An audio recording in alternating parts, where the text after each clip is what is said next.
Ladies and gentlemen, good morning. Good morning. Thank you so much to invite me here in a very important and prestigious occasion. It's not easy to discuss about geopolitics in those crazy times, because I think everyone agree we live in a very crazy times. But I think you invite me because as Italian, I'm expert of chaos. Italians do it better in a time of crisis, and we are absolutely expert in disorganization, and so the fantasy could help in this difficult time. Let me introduce, thank you so much for the kind words. I was Prime Minister, yes, 10 years ago. I was mayor of the most beautiful city in the world, Florence. Sorry if someone could be jealous for this description. And yes, I was the youngest, I'm the youngest Prime Minister in the history of Italy. That is not a very prestigious, no, please don't applaud, because the second was Benito Mussolini. So the ranking is not the best, the benchmark is not easy.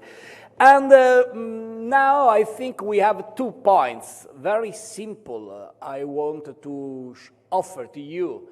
After the very interesting first day, I follow a lot of panel, and I think we can start from 2 simple points. The first, in this time, globalization is an opportunity, not a problem.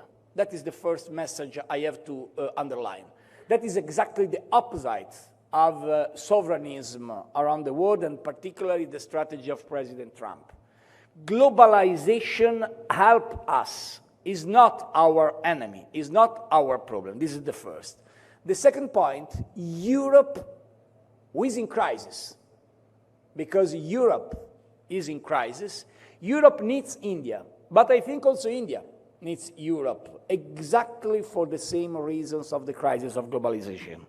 I think from the first point, globalization and those crazy times. You know, technology in this time knows the very important phase of artificial intelligence. Some countries today in politics don't use artificial intelligence, but use natural stupidity, exactly the opposite of artificial intelligence. Why? Because if you think about the situation, you know we have problems very strong, but the approach is totally different respect to our ambition. Thinking about the point of my country, migration. We discuss in the newspaper every day about migration. And you know how many people arrive in 2024 in Italy? Less than 100,000. You know how many students left Italy to go abroad? How many Italians left Italy to go abroad for study, for job? The double, 200,000. What means? The public debate is totally focused on some ideological topics without a comprehensive point of view. Thinking about one different point, energy. We discussed about energy in the last years, but the needs for energy, thanks to artificial intelligence, data center, new technology, is absolutely increased in the last years. So we need a surplus of energy who probably explain all the debates of the past. Also, the Green Deal in Europe wasn't good as we expect. Thinking about one point, life. I became Prime Minister, and I remember a discussion with the responsible of the budget. You know, we have a very old people in Italy. We are the second of expectation of life. And all my managers, the managers of the public budget in Italy, look at me, oh, my Prime Minister, we have a problem. What problem? In Italy, we live too much. I look at, okay, I understand that is a problem for budget, but I think became all the is not good, but is better than alternative, as Woody Allen explained very clearly. So why you consider that a problem? Because we don't transform our medical sector, our system of organization of medicine in a different way. So we live in a time in which we need a change of leadership. We need a change of vision. We need a lot of reforms. That is our time. And in this time, this is my opinion, if we start with a trade war, as our American friends decided to do, we decide the most stupid thing for the future of the world, not for the future of India, of the future of Italy, or the future of Europe, where the goods don't get rough. And a French former expert used to say, the soldiers will pass, the soldiers will march. Trade war is the most stupid thing we can do. But now we are here. We are in the middle of the trade war. And what is the situation of Europe? That is the second point of my speech. Europe is in crisis for a lot of reasons. The first, for demography problem. Look the numbers. You are the most populous country in the world, 1.5 billion people. Europe lost in the last years a lot of population. Thinking about Italy, thinking about my generation, I'm 50. I'm born in 75. So 50 years ago, in Italy, we had more or less 1 million of new babies every year. Last year, we had less than 400,000 babies. 1 million to 0.4 in 50 years. What means that? That is not a decline of demography. This is a collapse of demography. And if we don't consider that as a priority, discussing about the future of Europe, we show we don't know what is the history. Roman civilization and for the crisis in demography, first of all. So, demography is the first problem. The second is bureaucracy. Let me be very clear. I think European dream is one of the most important pillars in the history of my continent and my country, because we decided to move from a continent full of civil wars to a continent of peace and prosperity. Last century was the century of the peace and the prosperity of Europe. So, chapeau, great achievement for Europe. But today, we transform this political vision in a bureaucratic approach. We continue with an overregulation in Brussels. We have too much stupid rules and not a clear vision for the future. Europe is not the center of the world as in the past. If you look geographic map, European people think Europe is in the middle. Then there is America, Asia, India, China, Africa, but in our mind, Europe is in the middle. Now, if you look at the numbers, that is not true, unfortunately.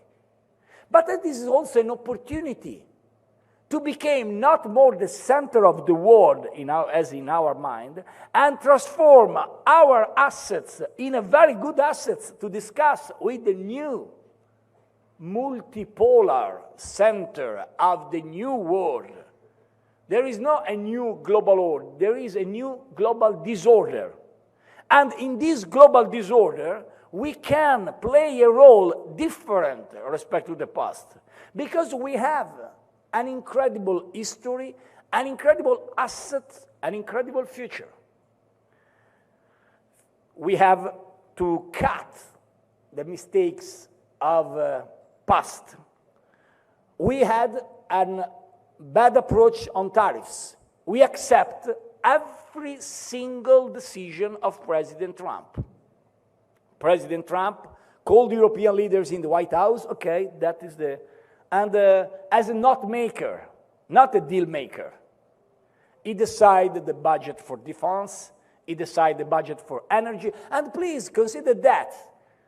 America, I'm a very good friend of the United States of America. I'm so proud to be part of a great alliance between Europe and the United States of America, and my last visit was also the last official visit as Prime Minister was on the White House with the President Obama. So I'm so happy and grateful for the great support and leadership of the United States of America.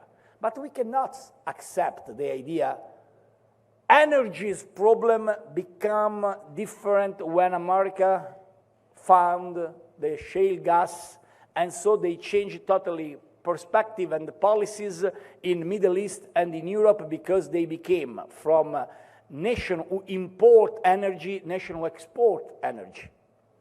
We cannot accept. We became only a followers of the United States of America, not a country, a continental leader. So we have to change and wake up Europe to become a new leaders in the new world. I think we have to use our cultural history, and that is true for India, and that is true for Europe, because we have a very great past.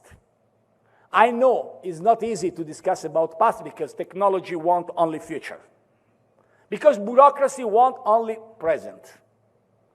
But politics needs to combine together past, present, and future. And I'm so proud of my root, and you are so proud of your roots.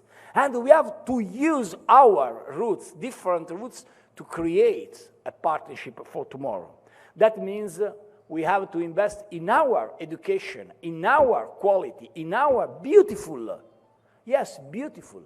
Beautiful is a part of politics. A great Russian writer, Fyodor Dostoevsky, wrote in my city, in Florence, an expression very famous, is the beauty will save the world. I think that is not easy to understand in a time of crisis, but I think for the people who believe in the education, that is a key point. So we have to work in the direction of wake up Europe, this is our mission, and try to have a different and more solid and more strategic relation between India and Europe. Yesterday, we listened to the speech of Minister of Trade of India. A lot of very interesting debate about the situation in India, also under the light of the relation with China, with Russia, and of course with the United States of America. I think we have to move the European leaders to understand India is not a normal partner. India is the most populous country in the world. India has a great tradition. India has an unbelievable level of technology. India is a country able to be the key partner in this strategic time. What means that? We have to create an institutional dialogue stronger than in the past. I think it's not enough a visit of Ursula von der Leyen to Prime Minister Modi. And I think we can do that, particularly now, because there is a Greek expression, it's kairos, the right momentum, the good time. That is the kairos for the relation between India and EU. I joke, let me conclude with a joke. Our Prime Minister, Giorgia Meloni, she's not part of, she's not belong to my party, I'm the opposition, but of course, right or wrong is my country, so I believe that is important to underline. Our Prime Minister have a very good relation with your Prime Minister. And in Italy, we used to say melody. And I think that is very fun, and I joke with the Prime Minister Modi. I work with him very strongly and very good 10 years ago when I became Prime Minister and he became Prime Minister at the same time. But I think we have to change the melody to music. What means? Please. Melody is a very good thing. It's a personal thing. Music have to be institutional thing. I learned what means music not from an Italian guy. Oh, wow. Italians have very great musicians, thinking about Verdi, Puccini, Vivaldi, Mascagni. And not from a European guy, Bach, Beethoven, not. I learned music, what means really music, from an Indian guy. When I was mayor of Florence, the director, the conductor, the boss of Florentine music, Teatro del Maggio Musicale, was and is and will be forever an Indian guy, Mr. Zubin Mehta. And Maestro Mehta explained me what means music. He tried to explain two things. The first is the rules of cricket, and I don't understand.